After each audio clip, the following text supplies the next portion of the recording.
রাজ্যে 5 এসআরও। সুব্রত গুপ্তর পর আরো 5 জন স্পেশাল রোল অবজারভার নিয়োগ। সোমরাজ রয়েছে সরাসরি আমার সঙ্গে। সোমরাজ, সুব্রত গুপ্তর পর রাজ্যে আরো 5 জন স্পেশাল রোল অবজারভার নিয়োগ করা হলো। কোথায় কোন কোন জেলার দায়িত্বে তারা, কি জানা যাচ্ছে?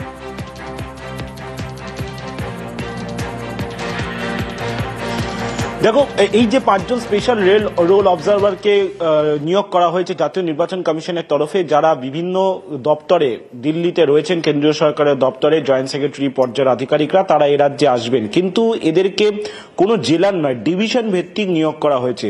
রাজ্যের 5টা ডিভিশন, সেই 5টা ডিভিশনের জন্য 5 জন সিনিয়র আইএস অফিসার যারা আসবেন, দিল্লির বিভিন্ন দপ্তরে তারা কর্মরত রয়েছেন, তাদের অভিজ্ঞতাকে কাজে লাগিয়ে তারা এ রাজ্যে এসআইআর কাজ, বিশেষ করে জবে থেকে শুরু হবে অভিযোগ এবং তার নিষ্পত্তির প্রক্রিয়া, বিশেষ করে হিয়ারিং এর প্রক্রিয়া, গোটা বিষয়টির উপরই নজরদারি রাখবেন এই 5 জন সিনিয়র আইএস অফিসার যারা কেন্দ্রের জয়েন্ট সেক্রেটারি পর্যায়ের আধিকারিকরা। ইতিমধ্যেই তাদেরকে নির্দেশ দেওয়া হয়েছে যাতে এ রাজ্যে থেকেই তারা গোটা বিষয়টি পর্যালোচনা করেন এবং নজরদারি করেন। কিন্তু জাতীয় নির্বাচন কমিশনের তরফে তাদের যে চিঠিটি দেওয়া হয়েছে সেখানে একটা বিষয় উল্লেখ করা হয়েছে, তারা সরাসরি রিপোর্ট জাতীয় নির্বাচন কমিশনকেই করবেন। অর্থাৎ রাজ্যের মুখ্য নির্বাচনী আধিকারিক বা সিইও কে নয়, জাতীয় নির্বাচন কমিশনকেই তাদের রিপোর্ট করতে হবে। কোনো আধিকারিকের কাজ যদি প্রশংসনীয় হয় সেটাও জাতীয় নির্বাচন কমিশনকে লিখিতভাবে জানাতে হবে, সেটা সিইও দপ্তর বা সংশ্লিষ্ট আধিকারিককে জানানো যাবে না, এমনটাই চিঠি লিখে তাদেরকে স্পষ্টভাবে জানানো হয়েছে। এই যে ডিভিশন ভিত্তিক তাদের নিয়োগ করা হয়েছে তার একটাই কারণ, এই যে তুমি দেখতে পাচ্ছ যে 11ই ডিসেম্বর পর্যন্ত SIR form, enumeration form download বা ডিজিটাইজেশনের যে কাজ, সেই কাজ একদম শেষ পর্যায়ে রয়েছে। এই কাজটি নিয়ে যাতে আর কোনো ভুলভ্রান্তি না হয়, বিশেষ করে বিএলওরা যে কাজ করেছেন এবং তারপর 16ই ডিসেম্বর খসড়া তালিকা প্রকাশ করা হবে, সেই 16ই ডিসেম্বরের আগে যাতে নিখুঁতভাবে তালিকাটি বেরোয় এবং তারপর অভিযোগ এবং তার নিষ্পত্তির প্রক্রিয়াটিও যাতে নিখুঁতভাবে হয়, তার জন্য এই আধিকারিকদের নিয়োগ করা হয়েছে ডিভিশন ভিত্তিক। এখনো পর্যন্ত এ রাজ্যে গোটা এসআইআর প্রক্রিয়া পরিচালনার জন্য 21 জন আধিকারিককে নিয়োগ করা হয়েছে, যার মধ্যে 13 জন অফিসার এ রাজ্যের, একজন অফিসার আছেন যিনি অবসর নিয়েছেন, সুব্রত গুপ্ত, যাকে বিশেষত নিয়োগ করা হয়েছে গোটা এসআইআর প্রক্রিয়া নজরদারির জন্য। এছাড়াও রাজ্যের অফিসার 12 জন, তাদেরকে নিয়োগ করা হয়েছে, যাদেরকে 24টি জেলায় দায়িত্ব দেওয়া হয়েছে, ভাগ করে দেওয়া হয়েছে। এছাড়া এর আগেই ভিন রাজ্য থেকে 3 জন অফিসারকে নিয়োগ করা হয়েছিল, যারা রাজ্যের মুখ্য নির্বাচনী আধিকারিকের অধীনে থেকে কাজ করবেন। কিন্তু এই যে 5 জন আরো অতিরিক্ত স্পেশাল রোল অবজারভার আনা হলো, এরা কিন্তু সিইও দপ্তরের অধীনে বা সিইওর অধীনে কাজ করবেন না, সরাসরি জাতীয় নির্বাচন কমিশনের নজরদারিতে থেকেই তারা কাজ করবেন এবং তাদের যাবতীয় রিপোর্ট সরাসরি জাতীয় নির্বাচন কমিশনের কাছেই যাবে। অর্থাৎ এক্ষেত্রে সিইও দপ্তর বা সিইওর কোনো আধিকারিকের কাছে তাদের রিপোর্ট এসে পৌঁছাবে না, সরাসরি জাতীয় নির্বাচন কমিশনের কাছে যাবে। যে জায়গায় প্রশাসনিক মহল মনে করছে যে এই যে 5 জনের আরো নিয়োগ করা হলো, যেটা যথেষ্ট গুরুত্বপূর্ণ হতে চলেছে, অন্তত সামগ্রিকভাবে এসআইআর এর রিপোর্টকে কেন্দ্র করে যে রিপোর্টগুলি জাতীয় নির্বাচন কমিশন চাইছে, অন্তত এসআইআর এ রাজ্যে এখনো পর্যন্ত এই যে শুনানি এবং অভিযোগ, এই যে প্রক্রিয়া শুরু হবে 16ই ডিসেম্বরের পর থেকে, হিয়ারিং শুরু হবে, এই হিয়ারিং এবং অভিযোগ এবং শুনানির যে প্রক্রিয়াটি, এই প্রক্রিয়াটাই সবটাই গুরুত্বপূর্ণ হতে চলেছে এসআইআর প্রক্রিয়ার ক্ষেত্রে রাজ্যে। আর সেই কারণেই জাতীয় নির্বাচন কমিশনের তরফে 5টি ডিভিশনের জন্য 5 জন সিনিয়র আইএএস কে নিয়োগ করা হয়েছে। বেশ সোমরাজ, বাংলাকে নিয়ে তো নির্বাচন কমিশন নিরপেক্ষ নয়, তার পক্ষপাত আছে। বাংলাকে নিয়ে নির্দিষ্ট টার্গেট আছে বিজেপি। গতবারও বাংলা দখল করতে পারেনি, এবারও পারবে না, কিন্তু সমস্ত যে কনস্টিটিউশনাল বডি তাদের বাংলার বিরুদ্ধে কাজে লাগাচ্ছে, এটাও তারই একটা আরেক ধরনের উপায় আর কি। নির্বাচন কমিশন ভারতবর্ষে তারা নিজেরা ইনডিসিশনে ভুগছে। তারা নিজেদের পক্ষ থেকে এখনো তারা পশ্চিমবঙ্গে এসআইআর করার ব্যাপারে অনিশ্চয়তায় ভুগছে। তারা হয়তো ভাবছে যে তারা যা করতে চাইছে তা এখানে হচ্ছে না। পশ্চিমবঙ্গে ভোট কিভাবে হয় সব কিন্তু নির্বাচন কমিশনের এগুলো জানা আছে, যে পশ্চিমবঙ্গে আর 5টা রাজ্যের মতন নির্বাচনের সময় নির্বাচনী বাতাবরণ থাকে না। তারা কেন এগুলোর প্রস্তুতি না নিয়ে এসআইআর করতে গেল, সেটা আমার কাছে সব থেকে বড় প্রশ্ন। ভোটারদের শুদ্ধিকরণের দায়িত্ব নির্বাচন কমিশনের। নির্বাচন কমিশন একটা সাংবিধানিক সংস্থা এবং তারা কিভাবে সেই শুদ্ধিকরণের প্রক্রিয়াকে এগিয়ে নিয়ে যাবে, ত্রুটিমুক্ত একটি ভোটার লিস্ট উপহার দেবেন পশ্চিমবঙ্গবাসীকে, সেটা সম্পূর্ণভাবেই তাদের বিষয়। সমস্ত রাজনৈতিক দলের কাজ হচ্ছে এই প্রক্রিয়ার মধ্যে সামিল হওয়া এবং তাদের সহযোগিতা করা। জাল জাতিগত শংসাপত্রে ভোটে প্রার্থী, এসআইআর এর পর্দাফাঁস কালচিরি চঞ্চল দাসের। জাল জাতিগত শংসাপত্রে ভোটে প্রার্থী রাজকুমার রয়েছে, রাজকুমার কাছ থেকে বোঝার চেষ্টা করব কি ঘটনা। রাজকুমার, কিভাবে পর্দাফাঁস? দেখো প্রিয়াঙ্কা, যেটা ঘটনা ঘটেছে, এই যে চঞ্চল দাস, এই ব্যক্তির দুটো জায়গাতে নাম আছে, একটি বিধানসভাতেই, কালচিনি বিধানসভার দুটো জায়গাতে তার নাম। এক জায়গায় চঞ্চল দাস, আর এক জায়গায় তার চঞ্চল নার্জিনারি। যেখানে তার চঞ্চল নার্জিনারি নাম রয়েছে, সেখানে তার বাবা মা একজন পরিচিত যে নার্জিনারি টাইটেল, তাদেরকে তার বাবা মা হিসেবে নাম দেওয়া রয়েছে। এবং এই যে চঞ্চল নার্জিনারি নাম দিয়ে এই ব্যক্তি কিন্তু ভোটার কার্ড, আধার কার্ড, রেশন কার্ড এই সমস্ত কিছু করে নিয়েছে, এবং তার ভিত্তিতে এসটি যে জাতিগত শংসাপত্র সেটাও বের করেছে।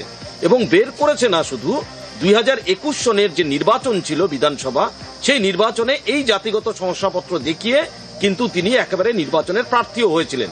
কিন্তু এই এসআইআর আবহে বর্তমানে যে নার্জিনারি, মেন্দাবাড়ির যে নার্জিনারির যে বাবা মা হিসেবে যার নাম দেওয়া রয়েছে, সেখানে গিয়ে বিএলও সার্ভে করার সময় বলে দিয়েছে যে আপনাদের এখানে চঞ্চল নার্জিনারি বলে আপনাদের পরিবারের আরো একজন সদস্য আছে। কিন্তু ওই পরিবারের লোকজন তো চঞ্চল নার্জিনারি কাউকে চিনছেই না যে তাদের পরিবারের সদস্য হিসেবে। তখনই বিষয়টা প্রকাশ্যে আসে এবং বিষয়টি নিয়ে ইতিমধ্যেই শোরগোল শুরু হয়েছে। ওই পরিবারের পক্ষ থেকে অভিযোগ করা হয়েছে। ইতিমধ্যেই এই ঘটনা নিয়ে শোরগোল হচ্ছে এবং প্রশাসন কিন্তু তদন্ত করছে। প্রিয়াঙ্কা, বেশ। আপনার এক ছেলে, নাম হচ্ছে চঞ্চল নার্জিনারি, চেনেন? চিনি না, কোনোদিন দেখি নাই, চিনি না। আপনার ছেলে কি? না। আপনার কয় ছেলে মেয়ে? আমার 2 ছেলে মেয়ে, এক ছেলে এক মেয়ে। নাম কি তাদের? দেবর্ষী নার্জিনারি, তাপসী নার্জিনারি। ও কিভাবে করে নিয়েছে আমরা জানি না, ও কিভাবে ম্যানেজ করছে কি জানি, ওগুলো আমরা কিছুই জানি না, আমরা বলিও নাই, ওকে চিনিও। যে ছবি আপনাদের এই মুহূর্তে দেখাচ্ছি, দুদিনের সফরে কোচবিহারে মুখ্যমন্ত্রী, এই মুহূর্তে মদন মোহন মন্দিরে মুখ্যমন্ত্রী, সে ছবি আপনাদের সামনে তুলে ধরেছি।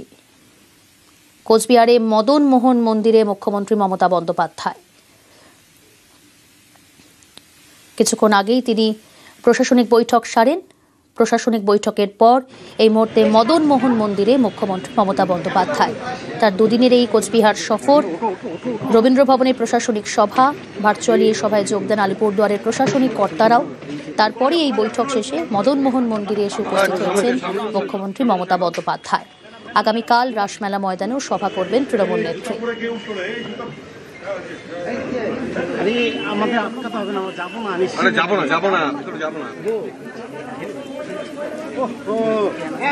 আরো ডিস্টার্ব হচ্ছে।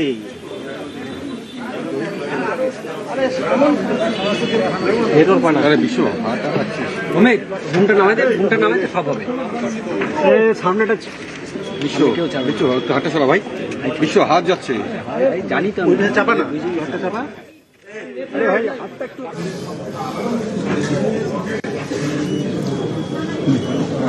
কোচবিহারের মদন মোহন মন্দির পরিদর্শনে মুখ্যমন্ত্রী মমতা বন্দ্যোপাধ্যায়।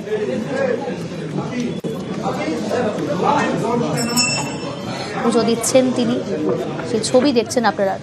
এই মুহূর্তে ছবিটা তুলে ধরবে প্রতিনিধি পার্থপ্রতিম রয়েছে টেলিফোন লাইনে। পার্থপ্রতিম, দেখো, কিছুক্ষণ আগেই প্রায় উত্তরবঙ্গে 8 জেলা প্রশাসনিক কর্তাদের তিনি বৈঠক ছাড়েন কোচবিহার রবীন্দ্র ভবনে, এবং তারপর সেখান থেকে কিন্তু তিনি ঘোষণা করেন তিনি কোচবিহার মদন মোহন মন্দির আসবেন। যতবারই তিনি কোচবিহার সফরে এসেছেন সেই সময় কিন্তু এই মন্দিরে এসে পুজো দিয়ে যান, এবং আজও কিন্তু প্রশাসনিক বৈঠক সেরেই কিছুটা দূরেই এই মদন মোহন মন্দির সেই কোচবিহারে, এবং সেখানে ইতিমধ্যে তিনি এসে পৌঁছেছেন এবং পুজো দিচ্ছেন। এবং এখানে মন্দির থেকে এর আগে তিনি একটু অতিথিশালা করার যে প্রকল্পের কথা তিনি ঘোষণা, সেটা কিরকম কাজ হচ্ছে বা শেষ হয়েছে কিনা সেই সব বিষয়ে তিনি কথা বলেন। এবং এখানকার যারা পুজোরী রয়েছেন, পূজারীদের সঙ্গে তিনি কিন্তু এই মুহূর্তে কথা বলছেন, এবং কথা বলার পরে কিন্তু পুজো দিচ্ছেন কোচবিহার এই মদন মোহন মন্দিরে।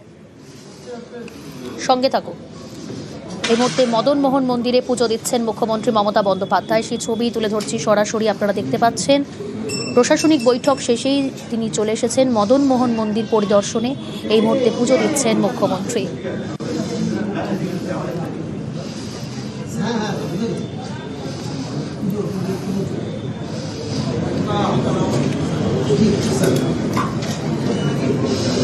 দুদিনের কোচবিহার সফর, আজই রবীন্দ্র ভবনে প্রশাসনিক বৈঠক করেন তিনি।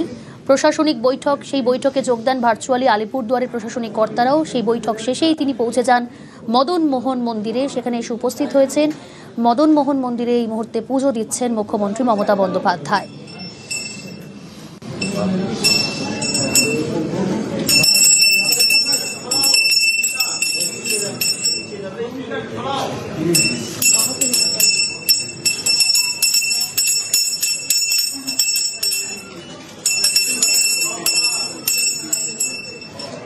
ঘণ্টা বাজিয়ে আরতি করছেন মুখ্যমন্ত্রী।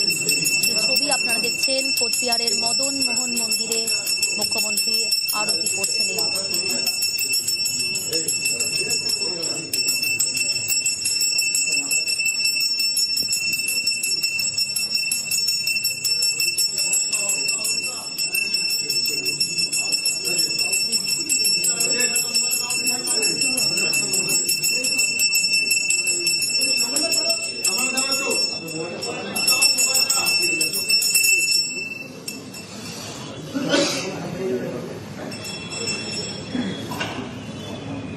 এই মুহূর্তে যে ছবি আপনারা দেখছেন কোচবিহারের মদন মোহন মন্দিরে, সেখানে মুখ্যমন্ত্রী মমতা বন্দ্যোপাধ্যায় পুজো দিচ্ছেন, আরতি করছেন, সেই ছবি আপনারা দেখতে পাচ্ছেন। আরো ডিটেল জানাবে এই মুহূর্তে ছবি বর্ণনা দেবে পার্থপ্রতিম রয়েছে আমার সঙ্গে। পার্থপ্রতিম, তুমি যেমনটা বলছিলে যে প্রশাসনিক বৈঠকটা করেন তিনি প্রথমে কোচবিহার সফরে এসে, এবং প্রশাসনিক বৈঠক দীর্ঘক্ষণ করার পর উত্তরবঙ্গ 8 জেলার প্রশাসনিক কর্তাদের সঙ্গে বৈঠক করেন। 7 জেলা ভার্চুয়ালি থাকলে কোচবিহারের প্রশাসনিক কর্তারা উপস্থিত ছিলেন এবং সেখানে তিনি ঘোষণা করেন যে বৈঠক শেষে তিনি সোজা চলে আসবেন এই মদন মোহন মন্দিরে। এবং তিনি মনে করে দেন এরকম একাধিকবার তিনি কোচবিহার সফরে এসে মন্দির দর্শন কিন্তু করতে তিনি ভোলেননি। সেই মতো এবারও সেই কবে শুভ সন্ধ্যা হতে চললো এবং যেই মুখ্যমন্ত্রী আসবেন এই খবর চাউর হতেই কিন্তু মন্দিরের আশপাশে সাধারণ মানুষ তারা ভিড় জমেছেন মুখ্যমন্ত্রীর স্বাগত জানালেন যখন তিনি প্রবেশ করেন। এই মুহূর্তে কিন্তু তিনি সেই মন্দিরে প্রবেশ করে প্রথমে পূজারীদের সঙ্গে তিনি কথা বলেন এবং এখানকার মন্দিরে উন্নয়নের খাতিরে অস্ত্র যে প্রকল্প তিনি ঘোষণা করছেন তার খবর নেন এবং তারপরেই কিন্তু তিনি পুজো দেন এবং আরতি করছেন এবং ঘন্টা বাজে এবং স্বাভাবিকভাবে মুখ্যমন্ত্রী এসছেন এবং কোচবিহার মদন মোহন মন্দিরে আসেননি এমনটা কিন্তু হয়নি স্বাভাবিকভাবেই। তাই তিনি প্রথমে যে বৈঠক প্রশাসনিক বৈঠক এই বৈঠকে তিনি কিন্তু পরিষ্কার জানিয়ে যে বৈঠক শেষে তিনি আসবেন এই মন্দিরে এবং সেখানে পুজো দেবেন এবং সেই মতো ইতিমধ্যে তিনি পুজো দিতে শুরু করেছেন এবং আরতি দেন। আরো কিছুক্ষণ সময় এই মন্দিরে থাকবেন এবং পুজো অর্চনা দিয়ে কি প্রার্থনা করেন সেটা নিশ্চয়ই জানাবেন। এবং স্বাভাবিকভাবে মুখ্যমন্ত্রী আসছেন এই মন্দিরে খবর চাউর হতে কিন্তু কোচবিহারের বিভিন্ন বিশেষ করে শহরের মানুষ তারা কিন্তু ইতিমধ্যে ভিড় জমিয়েছেন এই মদন মোহন মন্দিরের সামনে এবং মুখ্যমন্ত্রীকে তারা স্বাগত জানান যখন মন্দিরে তিনি প্রবেশ করছিলেন। এবং যে প্রশাসনিক বৈঠক সেই প্রশাসনিক বৈঠকের শুরুতেই কিন্তু তিনি জানিয়ে দিচ্ছেন যে আজ তিনি মন্দির আসবেন। কেননা এর আগে যতবার তিনি এই উত্তরবঙ্গে বিশেষ করে কোচবিহার সফরে এসেছেন সে সময় কিন্তু এই মন্দিরে তিনি পুজো দিয়ে যান এবং এই মদন মোহন মন্দিরের উন্নয়নে কিছু প্রকল্পের কথা তিনি ঘোষণা করেছিলেন, অর্থ বরাদ্দ হয়েছিল। সেই প্রকল্পের কাজগুলি কোথায় দাঁড়িয়ে বা আর কিছু প্রয়োজন রয়েছে কিনা এই বিষয়ে কিন্তু তিনি যে পুরোহিতরা রয়েছেন তাদের সঙ্গে তিনি সেই প্রাথমিকভাবে কথাবার্তা সেরে নেন যে উন্নয়নে আরো কোনো খামতি রয়েছে কিনা বা এই মন্দিরের ডেভেলপমেন্টে আরো কোনো প্রকল্প রয়েছে কিনা সে বিষয়ে তিনি কথা বলেন। তারপরে তিনি কিন্তু এখানকার পূজারী রয়েছে তাদের সঙ্গে কথা বলেন এবং এই মুহূর্তে কিন্তু তিনি পুজো দিতে ব্যস্ত রয়েছেন এবং এই পুজো অর্চনা করছেন। কিছুক্ষণ আগে তিনি আরতিও দেন, সেই ছবিগুলো আমাদের দেখেছি এবং এই মুহূর্তে মুখ্যমন্ত্রী কিন্তু একেবারে এই মন্দিরের সামনে দাঁড়িয়ে তিনি কিন্তু প্রার্থনা করছেন এবং এই অঞ্জলি এই মুহূর্তে কিন্তু মুখ্যমন্ত্রী অঞ্জলি দিচ্ছেন এবং সেই ছবি আমরা সরাসরি দেখাচ্ছি। এই মদন মোহন মন্দিরের এই মুহূর্তে মুখ্যমন্ত্রী অঞ্জলি দিচ্ছেন, কিছুক্ষণ আগে তিনি আরতিও দেন এই মন্দিরে তিনি একেবারেই পার্থপ্রতিম সঙ্গে থাকো।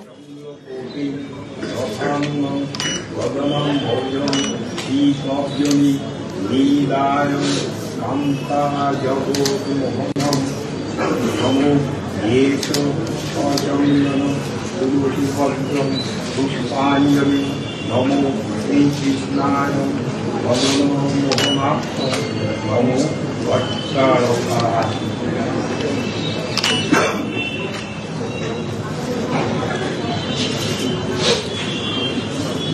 নমো শ্রীকন্তে পুণ্ডরিকাক্ষং নমস্তে বিশ্বভাবনং নমস্তেস্তু ঋষিকেশং মহাপুরুষং পূর্বায়ং নমো কেশ অচন্দনং সুরপিভদ্রং পুষ্পাঞ্জলিং নমো শ্রীকৃষ্ণায় মদন মোহনাথং নমো ভট্টারকায়। মদন মোহন মন্দিরে অঞ্জলি দিচ্ছেন মুখ্যমন্ত্রী মমতা বন্দ্যোপাধ্যায়। দুদিনের কোচবিহার সফর, আজই পৌঁছে তিনি প্রশাসনিক বৈঠক সারেন। প্রশাসনিক বৈঠক শেষেই পৌঁছে যান মদন মোহন মন্দিরে। এই মুহূর্তে সেখানে অঞ্জলি দিচ্ছেন তিনি।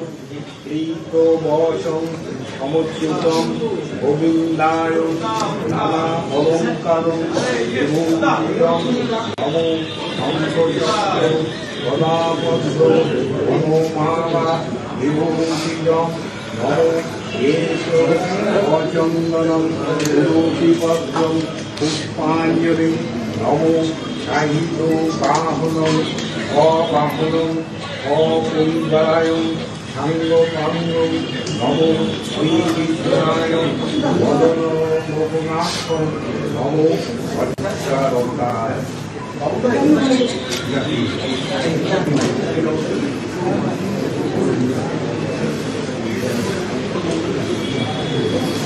নমো নমো শ্রীকৃষ্ণ পরিবারবন্ধু দীনবন্ধু জাগ্রত ভক্তি।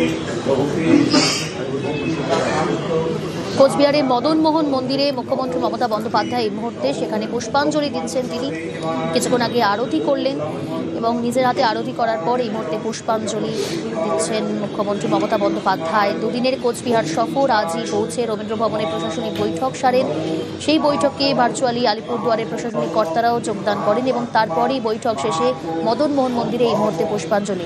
রাজেশ রয়েছে আমার সঙ্গে, অপর প্রতিনিধি রাজেশ। এই মুহূর্তের ছবি দেখো, রবীন্দ্র ভবনের প্রশাসনিক বৈঠকের পরেই মুখ্যমন্ত্রী মমতা বন্দ্যোপাধ্যায় কোচবিহার মদন মোহন বাড়িতে আসেন এবং সেখানে কিন্তু এখন পুজো দিচ্ছেন, পুষ্পাঞ্জলি চলছে। সাথে রয়েছেন তৃণমূল কংগ্রেসের জেলা সভাপতি, উত্তরবঙ্গ উন্নয়ন মন্ত্রী সহ অন্যান্য নেতৃত্বরা এখন পুজো দিচ্ছেন মুখ্যমন্ত্রী মদন মোহন বাড়িতে এবং দলীয় নেতৃত্ব ও কর্মী সমর্থকরাও উপস্থিত রয়েছে। সঙ্গে থাকো।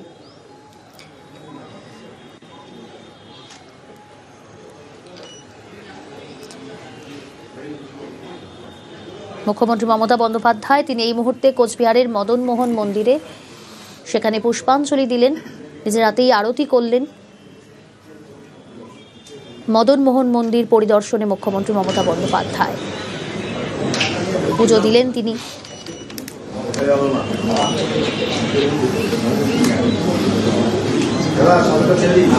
আমি আবারও কথা বলবো, টেলিফোন লাইনে রয়েছে প্রতিনিধি রাজেশ। রাজেশ, পুষ্পাঞ্জলি দিলেন মুখ্যমন্ত্রী মমতা বন্দ্যোপাধ্যায়, পরবর্তী কোনো কর্মসূচি কি রয়েছে এখান থেকে বেরিয়ে?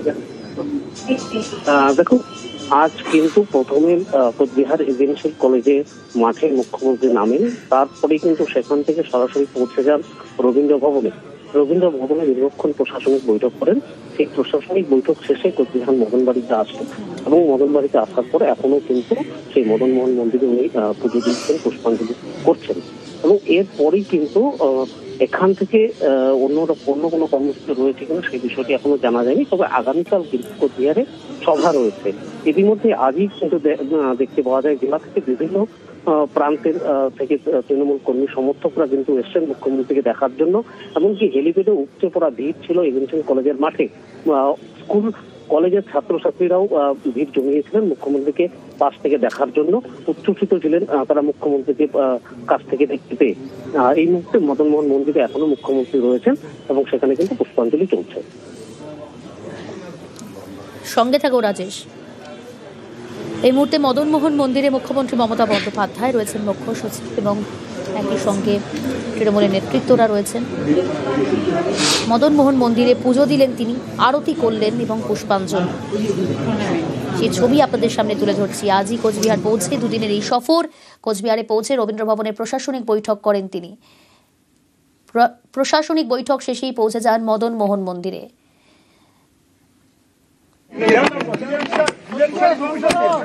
শুভেন্দু অধিকারী বলে দিচ্ছে ভোট কবে হবে।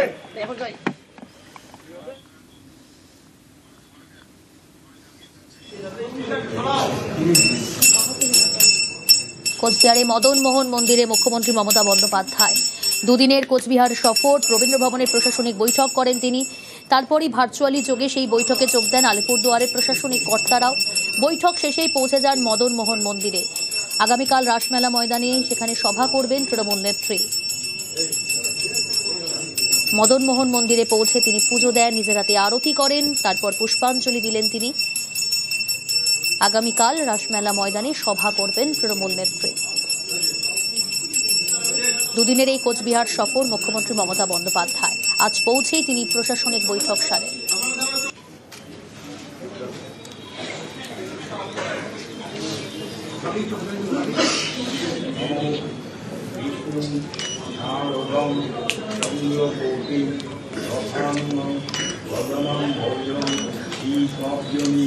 নীলায় কান্তা জগৎ মোহনম